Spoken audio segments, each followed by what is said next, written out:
So step 1 is still the same.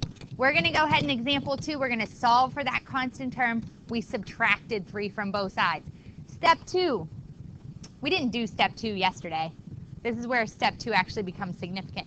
We're going to go ahead and get rid of that 2 that's in front of the x squared. That 2 is being multiplied by x squared. So to get rid of the factor of 2, to undo the multiplication, what do you think, Alyssa? You would divide everything in the problem by 2. This guy gets divided by 2, this guy gets divided by 2, this guy gets divided by 2. So now, no more 2 in front. You want to leave that fraction there. You're going to notice as we work through problems, we work really, really hard to leave our answers exact. Introducing a decimal into your answer could potentially a little later on cause you to round, which introduces a margin of error into your response. We're going to work really hard to avoid that margin of error and make our answers exact. That means no decimals, that's all. So with that being said, I noticed there's this weird gap in my problem now. We have a formula that helps us fill in that gap. Do you remember that formula from yesterday? Go ahead, Kevin.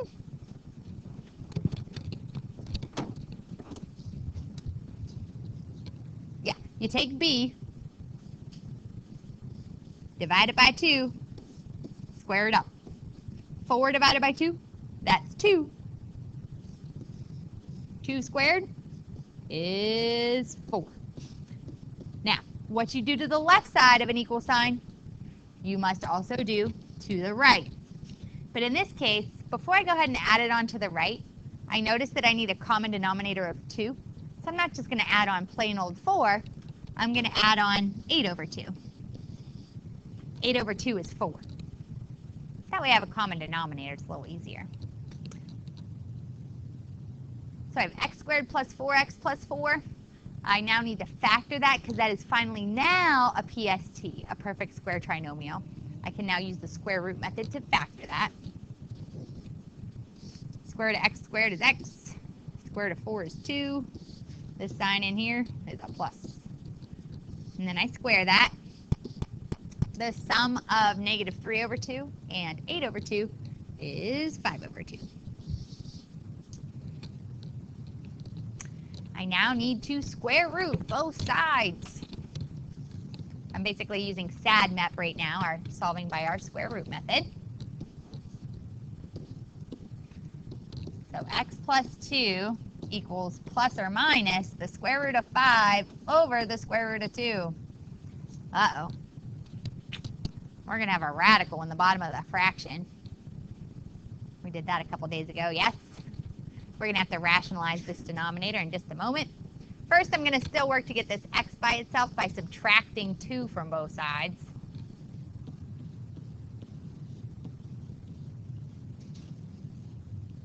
And does anybody remember how to get rid of that square root on the bottom of the fraction? Go ahead, Joey. Yeah, you just times the square root of 2 by itself, essentially squaring it. And what you do to the bottom of a fraction, you also have to do to the top. So right now what we're looking at is negative 2 plus or minus the square root of 2 times the square root of 2 is the square root of 4, which is 2. And then the square root of 5 times the square root of 2 is the square root of 10. We typically write this as 2 separate answers, just because we need to connect these to, points where a parabola could either cross a horizontal line or the x-axis, and that happens from time to time in 2 places. One of the places where these 2 items will meet will be at, one of the things will be negative 2 plus the square root of 10 over 2. And then the other point happens at x equals negative 2 minus the square root of 10 over 2. So those are our 2 solutions for x. What's up? It's helpful.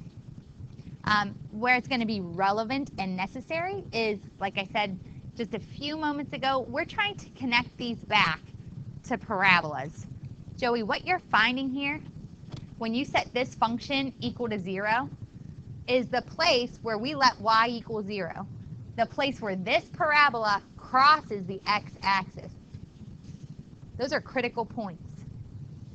So you're going to need to do that when you go to graph.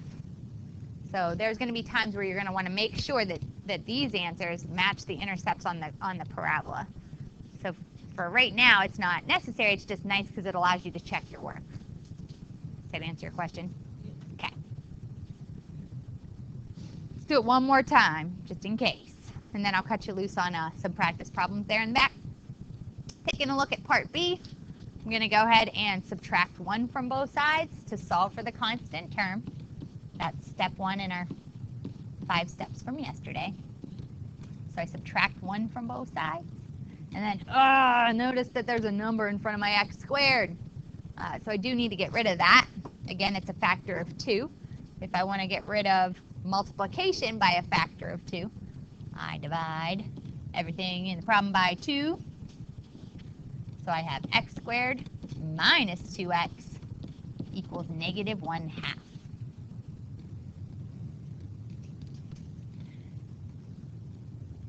Now what I'm going to go, oh, what's up?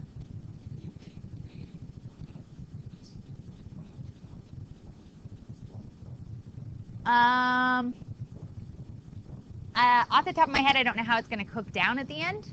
I'm thinking that this is still an irrational number where you're going to have a square root of like 2 hanging out in it just by the looks of this.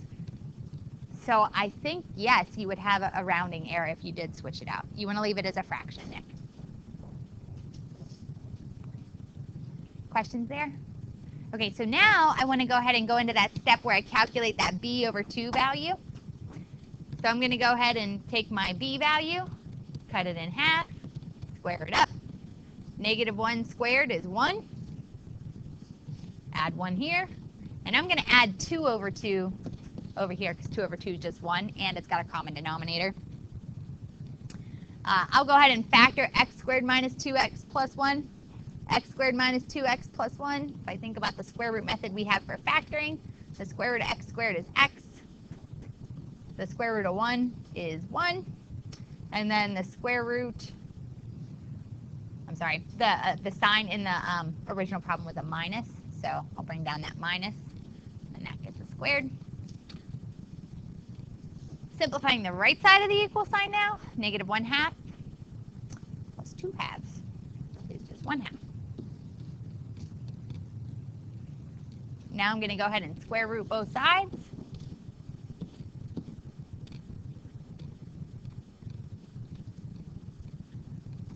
I have x minus 1 equals plus or minus the square root of 1 over the square root of 2. I'm like, oh man, a radical in the bottom of a fraction again. So I'll add 1 to both sides just to isolate that x. The square root of 1 is just 1. And I divide it again by that square root of 2. So yeah, if you did this as 0.5, Nick, it's not going to work out. You're going to have some messy decimals to reckon with. Your answer would be a little off, a little incorrect. So I would go ahead and I'd just multiply the top and bottom of this by the square root of 2.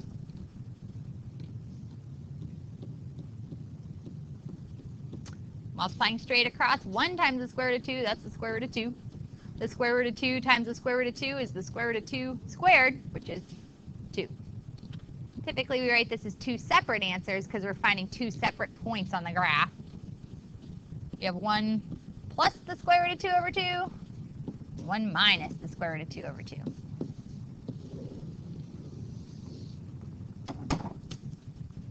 And that's how you complete the square when you have an a value that's not 1, when there's a number in front of your x squared. For your independent practice conclusion for today, I was just going to have you start on the assignment that's in the back. So the one that you picked up when you walked in. I should go ahead and let you know I don't need you to do all of those. So let's discuss which ones you should do. As you take a look at that worksheet right there, the ones that have an I in them, so when you look at the answer key, the ones that have an I in them, I don't need that right now. Might need it later before we take our test, but right now I don't need it.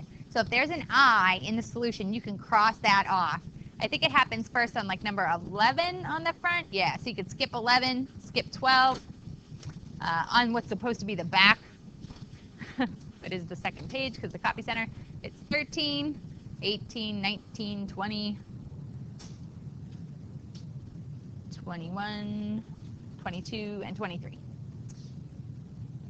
So you don't have a ton, just enough, I think, to get the rhythm of the problems down. Does anybody have any questions on which ones you're supposed to do and not supposed to do?